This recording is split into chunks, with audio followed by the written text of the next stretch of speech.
Technique easy এডুকেশনের পক্ষ থেকে শুভেচ্ছা অভিনন্দন স্বাগত জানাচ্ছি নতুন একটি উচ্চতর গণিতের ক্লাসে। আজকের ক্লাসে আমরা যশোর বোর্ড 2021 সালে আসা একটি প্রশ্নের সমাধান করব। আমরা যদি এক নজরে প্রশ্নটি দেখে নিই, আমাদের প্রশ্নটি যেমন একটা বৃত্ত দেখতে পাচ্ছ যার সেন্টার হচ্ছে ও, এবং এখানে প্রথমে আমরা প্রশ্ন ক এর সমাধান করে তারপরে এই উদ্দীপক নিয়ে বিস্তারিত আলোচনা করব। এখানে বলা হয়েছে যে -620 ডিগ্রি এর অবস্থান কোন চতুর্ভাগে চিত্রসহ ব্যাখ্যা করো। আমাদের ব্যাখ্যা করতে হবে চিত্রসহ। কত ডিগ্রি কোণ একটু খেয়াল করো, -620 ডিগ্রি। তো আমরা যদি একটু -620 ডিগ্রিকে কোন ঘরে পড়বে তা যদি নির্ণয় করতে চাই, তাহলে এক কাজ করতে হবে। এখানে আমাদের ফর্মুলা হচ্ছে n × 90, তার 90 আকারে এটাকে ভাঙতে হবে। প্রত্যেকটা ঘর হচ্ছে 90, তাহলে আমরা এই 620কে আমরা 90 দ্বারা ভাগ করে দিই।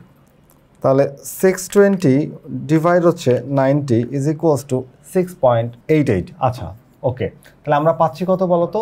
6 পাচ্ছি পূর্ণ সংখ্যা। তাহলে এখানে আমরা যদি 6 × 90 লিখি তাহলে কত ডিগ্রি হয় বলো তো? দেখি একটু, 6 × 90 পাচ্ছি হলো, আমরা এখানে পাচ্ছি কত ডিগ্রি বলো তো? 6 × 90 হচ্ছে 540 ডিগ্রি। আমরা আছে কত ডিগ্রি বলো তো? 620 ডিগ্রি। তাহলে এখান থেকে 620 থেকে যদি আমরা 540 মাইনাস করে দিই তাহলে আরও 80 ডিগ্রি প্রয়োজন হয় আমাদের। খেয়াল করে দেখো, আমরা এই যে কোণটাকে ভেঙে ফেলছি, তার মানে 600 মাইনাস 620 বা 620 ডিগ্রিকে আমরা 6 × 90 এখানে পাই হচ্ছে 540 ডিগ্রি, আর এখানে পাচ্ছি হচ্ছে 80 ডিগ্রি। এখন আমরা এই হচ্ছে আমাদের অবস্থান, একটু খেয়াল করবা। এখন এইটা আমরা চিত্রসহ ব্যাখ্যা করতে বলছে, তো চিত্রসহ ব্যাখ্যা করার জন্য আমরা একটু চিত্রটাকে একটু দেখবো। এই দেখো, এই হচ্ছে চতুর্ভাগের হিসাব করলাম, যেহেতু মাইনাস কোণ উল্টা দিকে ঘুরবে, এটা হচ্ছে 2π, এই পাই থেকে এদিকে হচ্ছে পাই, কিন্তু আমরা যাবো হচ্ছে উল্টা দিকে, কারণ মাইনাস কোণের জন্য আমরা উল্টা দিকে যাব। কয় ঘর ঘুরাবো বলো তো? 6 ঘরে। দেখো 6 কোয়াড্রেন্ট, 1 2 3 4 5 6, আরও একটু আছে, কত বলো তো? 80 এসে পড়বে কোথায়? দেখো এইখানে পড়বে থিটা। থিটার অবস্থান কোথায় বলো তো? দ্বিতীয় চতুর্ভাগে। থিটার অবস্থান কোথায়? দ্বিতীয় চতুর্ভাগে। তো আমরা যদি আমাদের ইজি ম্যাথ বই থেকে একটু দেখে নিই যে আমরা কোনটাকে দেখো ভেঙে ফেলছি। 540 কেন? 6 × 90 540 হয়, আর এই যে 80। এরপরে আমরা জাস্ট চতুর্ভাগে হিসাব করে কোণের অবস্থান দ্বিতীয় চতুর্ভাগে বলে দিলেই হবে। ওকে, আমরা নেক্সট কোশ্চেনটা বা পরবর্তী প্রশ্নটা একটু দেখবো। আমাদের পরবর্তী প্রশ্ন বলা হয়েছে যে জ্যামিতিক উপায়ে প্রমাণ করো যে থিটা একটি ধ্রুবকোণ। তো থিটা একটি ধ্রুবকোণ প্রমাণ করব। এই যে চিত্রটা দেওয়া আছে, এখানে একটা কোণ দেওয়া আছে, দেখো AB হচ্ছে একটা চাপ, আর এই চাপের উপরে তোমার হচ্ছে AB চাপের মধ্যে একটা কোণ হচ্ছে AOB, এই AOB-কে বলা হয়েছে থিটা। ওকে, তো এইখানে আমাদের বলা হয়েছে জ্যামিতিক উপায়ে প্রমাণ করো থিটা একটি ধ্রুবকোণ। তাহলে আমরা চেষ্টা করব এই কোণটা ধ্রুবকোণের। এটা তোমাদের টেক্সট বুক থেকে সরাসরি একটা উদাহরণ তুলে দেওয়া হয়েছে প্রশ্নের মধ্যে। তো আমরা যদি এটা আমাদের ইজি ম্যাথ বই থেকে একটু ব্যাখ্যা করতে চাই তাহলে এমন হবে, একটু দেখি। দেখো এখানে এই যে একটা চিত্র দেখতে পাচ্ছ, তুমি একটা বৃত্ত দেখতে পাচ্ছ, বৃত্তের কেন্দ্র হচ্ছে ও, আর ও কেন্দ্র বিশিষ্ট বৃত্তে ও বিটা হচ্ছে ব্যাসার্ধ। ও বিটা কি বলতো? ব্যাসার্ধ। আর এখানে এবি একটা হচ্ছে চাপ। এবি কি বলতো? একটা চাপ। তো আমাদের এই কেন্দ্র বিশিষ্ট বৃত্তে পিএবিসি পুরো বৃত্তের নাম আর কি। এবি হচ্ছে চাপ, এবি চাপ, বৃত্তের ব্যাসার্ধ হচ্ছে ওবি। ওবি হচ্ছে কি? বৃত্তের ব্যাসার্ধ, আর এবি হলো চাপ, এই যে অংশটুকু চাপ। এরা সমান, প্রশ্ন বলছে এরা সমান হওয়ায় কোণ এওবি চাপ, আর যদি চাপের দৈর্ঘ্য আর যদি ব্যাসার্ধের দৈর্ঘ্য যদি সমান হয় তাহলে ওইখানে যে কোণটা হবে সেটা হচ্ছে 1 রেডিয়ান কোণ। তার মানে কোণ এওবি সমান হচ্ছে 1 রেডিয়ান কোণ। তার মানে চাপের দৈর্ঘ্য আর যদি ব্যাসার্ধকে তুমি সমান করে নাও তাহলে এটা হবে 1 রেডিয়ান কোণ। আর প্রমাণ করতে হবে কি যে এওবি এই যে কোণটা, এটা একটা ধ্রুবকোণ বা কনস্ট্যান্ট অ্যাঙ্গেল। ওকে, ধ্রুবকোণ। তাহলে আমরা কি করব এখন? এই যে ওবি হচ্ছে আমার ব্যাসার্ধ, তাই তো? এই ও বিন্দু থেকে আমি একটা লম্ব টানবো, যেটা হচ্ছে বৃত্তের পরিধিকে পি বিন্দু ছেদ করবে। বৃত্তের পরিধি কোথায় ছেদ করবে? বি বিন্দু। দেখো ওবি রেখাংশ বা ব্যাসার্ধের উপর আমি ও বিন্দু থেকে ওপি লম্ব টানি, সেটা বৃত্তের পরিধিকে পি বিন্দু ছেদ করে। এইবার খেয়াল করো, যখন পি বিন্দু ছেদ করে লম্ব টানছি, তো মানে এই কোণটা হচ্ছে 90 ডিগ্রি। টোটাল বৃত্ত হলো 360 ডিগ্রি, তার 90 ডিগ্রি যখন হয় তখন সেটা হচ্ছে 4 ভাগের 1 ভাগ হয়। কী হয় বলো তো? 4 ভাগের 1 ভাগ হয়। এটা হলো 4 ভাগের 1 ভাগ। তো আমরাও সেটা বলছি যে পিবি, এই পিবি এখন যে চাপ, এই চাপের যে কোণ বা পরিধির, এটা পরিধির 1/4। তার মানে 1/4 মানে 4 ভাগের 1 ভাগ। তাহলে 1/4, এটা হলো 4 ভাগের 1 ভাগ। আর বৃত্তের পরিধির সূত্র হচ্ছে 2πr। বৃত্তের পরিধির সূত্র কি? 2πr। এবার এই 2 আর এই 4 কাটাকাটি করলে নিচে থাকে 2, তার মানে πr/2। তাহলে পিবি যে পরিধির সে অংশটা কি পেলাম আমরা বলতো? πr/2। এই অংশটার মান হচ্ছে πr/2।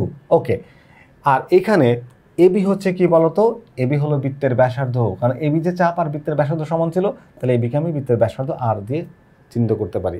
তাহলে কোণ এ ও বি হচ্ছে 1 রেডিয়ান। এটা 1 রেডিয়ান কারণ কি এই দৈর্ঘ্য আর এই দৈর্ঘ্য সমান হয় 1 রেডিয়ান, তাই আমি এই এবিকে ব্যাসার্ধও বলতে পারবো। এরপরে যদি আমরা একটু খেয়াল করি, দেখো বৃত্তের কোনো একটি চাপের উপরে দণ্ডায়মান কেন্দ্রস্থ কোণ ওই চাপের সমানুপাতিক। কারণ কি একটা বৃত্তে, এই মনে করো একটা বৃত্ত, এই এ আর বি পয়েন্ট একটা চাপ, তো এটা যদি একটা চাপ হয় তাহলে এই চাপটা এইখানে যে কেন্দ্রে যে কোণ তৈরি করে থিটা, তুমি যদি চাপটাকে বড় করে ডি পর্যন্ত নাও তাহলে দেখবা যে এই কোণটা হয়ে যাবে এরকম বড়।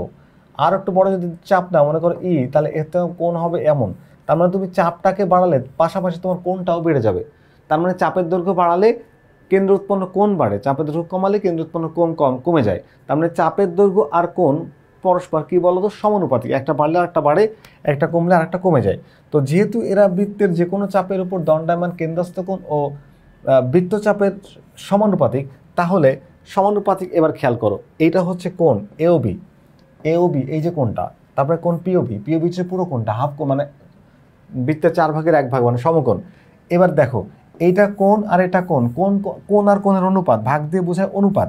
এখানে দেখো এবি হচ্ছে চাপ, এবি কি, এবি হলো চাপ, আর পিবি এটাও চাপ, তাহলে চাপকে ভাগ করলাম চাপ দিয়ে, চাপের অনুপাত। এই একটা অনুপাত আর এই একটা অনুপাত যদি হয় সমান, তাহলে সমানুপাত, সমানুপাত দিলাম, সমানুপাত। এইবার আমরা এখান থেকে কোণ এওবিকে রেখে দিলাম, কোণ এওবিকে রেখে দিলাম, এই পিওবি, অ্যাঙ্গেল পিওবি এখানে ভাগাকারে আছে, ওপাশে গেলে কি হবে গুণ, এই দেখো গুণ হয়ে গেছে। তাহলে আমরা কি করলাম, এই পিওবিকে ওপাশে পাঠায় গুণ করে দিলাম। এবার আমরা মান বসাবো, একটু খেয়াল করো, এই যে এবি, এবিটা ছিল ব্যাসার্ধের সমান, তাহলে ব্যাসার্ধ 4, এবিটা ছিল ব্যাসার্ধের সমান, ব্যাসার্ধ 4, আর এইখানে চাপ এটা তো আমরা বের করছি, কি বের করছি বলো তো, পিবি চাপের দৈর্ঘ্য কত বের করছি, এই দেখো এই যে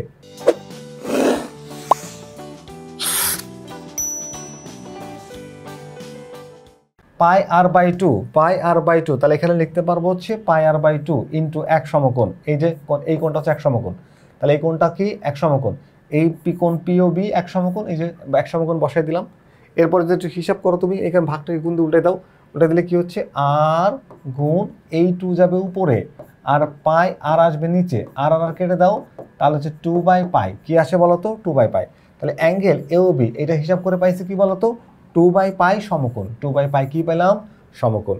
দেখো এখন এটা তো একটা সমকোণ না, 2 বাই পাই সমকোণ, তাই না, কোণ এওবি কি 2 বাই পাই সমকোণ। যেহেতু সমকোণ একটা ধ্রুবকোণ এবং পাই একটা ধ্রুবকোণ, সমকোণ একটা ধ্রুবকোণ ও পাই একটা ধ্রুবকোণ, যেহেতু সমকোণ ও ধ্রুবকোণ আর পাই মানে হচ্ছে 180, পাই একটা ধ্রুবকোণ, তাহলে যেহেতু সমকোণ আর পাই ধ্রুবকোণ, তাহলে এই যে জিনিসটা আমরা পেলাম যে এটা সমান হচ্ছে এত সমকোণ, তাহলে এই কোণটাও কি হবে বলতো একটা ধ্রুবকোণ বা কনস্ট্যান্ট অ্যাঙ্গেল হবে। তাহলে কোণ এওবি সমান 2 পাই সমকোণ, তাহলে এটাকে আমরা বলতে পারি যে কোণ এওবি সমান হচ্ছে ধ্রুবকোণ। প্রমাণ হয়ে গেছে, আশা করি তোমরা বুঝতে পেরেছো। আমরা এবার পরের প্রশ্নটা একটু দেখব, পরের প্রশ্নের সমাধান করার চেষ্টা করব। যে এক্স এর মান নির্ণয় করো এই জায়গা থেকে, sec x minus tan x equals to কি আছে বলো তো √3 ইনভার্স 1 মানে 1/√3 হলে প্রমাণ করো বা দেখাও থিটা মান এক্স এর থেকে 0 থেকে বড় অথবা সমান থেকে শুরু করে 2 পাই থেকে ছোট অথবা সমান, অর্থাৎ চতুর্ভাগের সবগুলো মান নির্ণয় করব। তো আমরা যদি এখান থেকে একটু বুঝে নিই, বুঝে নেওয়ার পরে বিভিন্ন চতুর্ভাগের মান আমি সবগুলো মান তোমাদের হচ্ছে খাতায় ডিরেক্ট বের করে দেখাবো। এখন আমরা সমাধানটা একটু এখান থেকে বুঝে নিই, খুবই সিম্পল একটা সমাধান। তো আমরা এখানে নোট না নিয়ে বরং এখান থেকে বুঝাই দিতে পারবো, পরে নোট নিয়ে তোমাদের আমি প্রত্যেকটি কোণের মান বোঝানোর চেষ্টা করবো। দেওয়া আছে কি sec x minus tan x সমান হচ্ছে √3 ইনভার্স 1, তো এটাকে আমরা তাহলে 1/√3 লিখতে পারি, লিখে দিলাম sec x minus tan x সমান 1/√3। ওকে, এবার ক্রস মাল্টিপ্লাই করছি, আর গুণ যদি করি এই √3 সাথে sec x গুণ করলে হবে √3 sec x, এই tan যদি গুণ করি তাহলে √3 tan x, মাইনাসটা মাইনাসের জায়গায় থাকলো সমান 1। এবার এক কাজ করো, দুই পাশে স্কোয়ার করো, দুই পাশে কি করলাম স্কোয়ার করলাম, দেখো এখানে স্কোয়ার করলাম হোল স্কোয়ার, এটাকে স্কোয়ার করলাম হোল স্কোয়ার, এখানে স্কোয়ার করলে এই √3 রুট স্কোয়ার কাটাছে হয়ে যায় 3, আর সেকের স্কোয়ার করলে sec square x is equals to 1। এখানে এটাকে এ ধরে এটাকে বি ধরে a স্কোয়ার প্লাস 2 √3 2 1টা হলো a, 1টা হলো b, আর √3 tan x-টা হলো b, আর হচ্ছে b স্কোয়ার √3 tan x এর হোল স্কোয়ার। এই যে a প্লাস b হোল স্কোয়ারের সূত্র, এই অংশটা হিসাব করলে আমরা উপরেরটা পাই, তাই আমরা এটা লাইনটাকে স্কিপ করে একটু অঙ্কটাকে ছোটো করার চেষ্টা করলাম। তাহলে 1 এ দেখো 2 √3 tan x, আর এখানে রুট স্কোয়ার কাটাতে 3 tan স্কোয়ার x।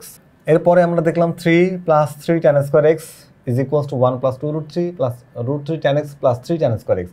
আমরা এক কাজ করি, দেখো এইদিকে tan স্কোয়ার এক্স আর এদিকে tan স্কোয়ার এক্স দুইটাই পজিটিভ, দুইটাই বাদ দেওয়া যাবে, ঠিক আছে না? দুইটা কি করা যাবে? বাদ দেওয়া যাবে। আচ্ছা, এইখানে আমরা এই tan স্কোয়ার এক্সটা কীভাবে আসলো? ছিল সেক, তো সেকের সূত্র হচ্ছে 1 plus tan square theta, sec square থিটার সূত্র হচ্ছে 1 প্লাস tan স্কোয়ার থিটা। তো সূত্রটা আমরা এখানে বসাই দিলাম। দেখো 3 ইন্টু এই 3 সেক স্কোয়ার ছিল, তো 1 প্লাস tan স্কোয়ার, এই যে tan স্কোয়ার এক্স। তো এইটাকে আবার গুণ করো, 3 একে 3 আর 3-এর সাথে tan স্কোয়ার গুণ করলে tan স্কোয়ার বসাই দিলাম। এবার এক কাজ করো, 3 tan স্কোয়ার আর 3 tan স্কোয়ার দুই দিক থেকে বাদ দেওয়া যায়, বাদ। তাহলে এখানে থাকবে হচ্ছে 2 tan x √3 tan x, আর এখানকার এই যে 1 এ পাশে যে মাইনাস হয়ে যাবে, 3 থেকে 1 বিয়োগ করলে থাকবে হচ্ছে 2। ওকে, 2√3 tan x সমান হচ্ছে 2।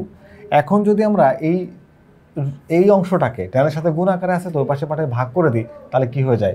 2/2√3। এবার 2 আর 2 কেটে দাও, 1/√3। তাহলে tan x এর মান কি বলো তো? 1/√3। মাথায় রেখো যে একটা মান আসছে tan x সমান হচ্ছে 1/√3। কি আসছে?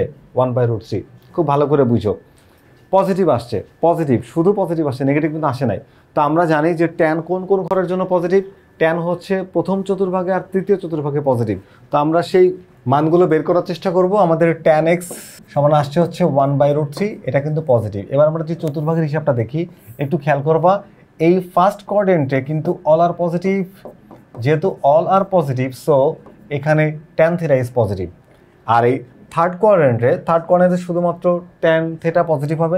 এই যে থার্ড কোয়াড্রেন্ট, আমরা থার্ড কোয়াড্রেন্টের হিসাবটা করি, এখানে tan x মানে tan থিটা আর পজিটিভ, তারপরে tan xটা এখানে কী হবে বলো তো?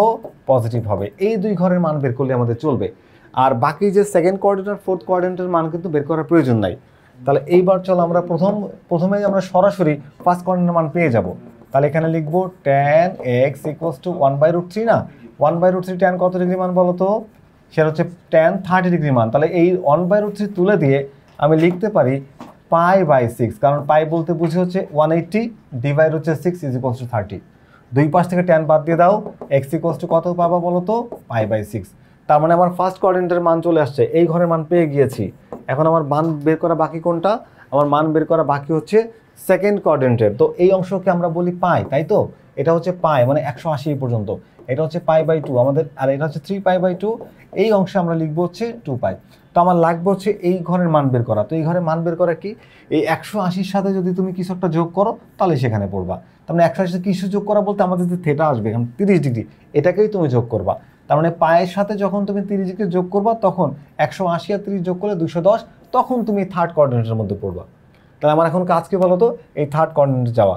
তো এটা যাওয়ার উপায় কি? ওই যে বললাম মাত্র যে tan x is equals to tan, এই পায়ের সাথে তুমি যোগ করবা থিটা। তো এই থিটা বলতে আমরা কি বুঝাচ্ছি? থিটা বলতে বোঝাচ্ছি যেটা বের করলাম π/6। ওকে, চলো একটা হিসাব করি। তাহলে tan x is equals to tan, এখানে 6 দেখো যোগ করলে কি হয়? 6π প্লাস π, তাহলে 7π/6। দুই পাশের tan যদি বাদ দিয়ে দাও, তাহলে x ইকুয়ালস টু 7π/6 এটা আসে। তাহলে আমাদের অ্যান্সার কিন্তু চলে আসছে দুইটা। দেখো কয়টা অ্যান্সার আসছে? দুইটা অ্যান্সার আসছে। একটা হচ্ছে এই যে π/6 আর একটা হচ্ছে 7π/6। এই দুটাই কিন্তু আমাদের এই প্রশ্নের সলিউশন, বা এই যে এক্সের যে মান বের করতে বলছে সেই এক্সের মান হচ্ছে এই দুইটা। তো আমরা কিন্তু আমাদের ইজি ম্যাথ বইয়েও সুন্দর করে এই মানগুলো বের করেছি এবং সেগুলো উত্তর লিখেছি। এই ব্যবধির মধ্যে আমরা দুইটা মান পাবো, দুইটা মান পেলাম, যেটা মান দুইটা দেখতে পাচ্ছ যে তোমার হচ্ছে π/6 আর হচ্ছে 7π/6। এখন দুইটা মান বের করলেই শুধু হবে না, দুইটা মান বের করলে দুইটা মানের মধ্যে দুইটাই কি গ্রহণযোগ্য কিনা দেখতে হবে। এখানে আমরা পাচ্ছি হচ্ছে কত ডিগ্রি বলো তো? পাচ্ছি হচ্ছে তোমার 30 ডিগ্রি, আর এখানে পাচ্ছি কত ডিগ্রি? এখানে পাচ্ছি 210 ডিগ্রি হিসাব করলে। এখন এই মানটা আমরা আবার কি করবো আমাদের সমীকরণের মধ্যে? তো এখন আমরা কি করব? এই মানগুলোকে যদি একটু বসাই দিই, এখানে দেখো, এখানে আমরা x এর মান বের করছি, একটা π/6, একটা 7π/6। তার মানে একটা হচ্ছে 30 ডিগ্রি, একটা হচ্ছে 210 ডিগ্রি।